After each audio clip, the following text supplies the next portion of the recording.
समाचारच्या वाचकांना श्री गुरुदेव शक्ती. माझे पूर्ण नाव हिमान्याचे कोंडे, वर्ग 7वा.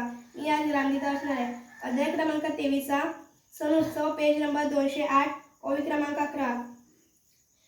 उत्सव प्रिय मानवाचा स्वभाव, सणवार मुहूर्ताच्या त्यासी गौरव, विशेष कार्यासाठी धाव, नेहमी त्याची विशेष काही कार्य व्हावे, ऐसे घेतले त्याच्या जीवे, नघे आढे वेळे मनोभावे, खर्च करी मनमाने.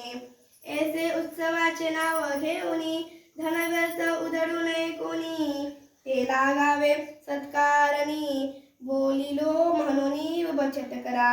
नाही तरी घरी दिवाळी केली, दिवाळे निघावयाची सोय झाली, जनता असेल गावातली, होसी नटराज म्हणून, तेसी होऊन घ्यावी फजिती, बसावे तरी सर्वाची पंगती, परी होऊन घ्यावी जीवनाची माती, कधीही आपुल्या. एके दिवशी सण केला ते भोगले, आले दुसऱ्या दिवसाला, ऐसा कोणीच नाही सांगितला गृहस्थ धर्म. पुढेही आहेत सणवार, समजोनी करावा विचार, प्रसंग येती पुढे थोर, त्यासही देणे सहकार्य.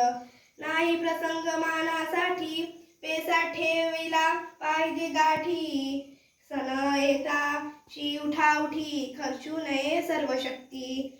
कोणीही करिता सणोत्सव, पहावी आपली आधी उणीव, मन पुढे टाकावा पाय रेखीव, हर्षासाठी. चार जणांशी मिळवावे, आनंदी आनंद करीत राहावे, त्यातून नेहमीचे धडे घ्यावे, वागण्यासाठी. सद्गुरुनाथ महाराज की जय.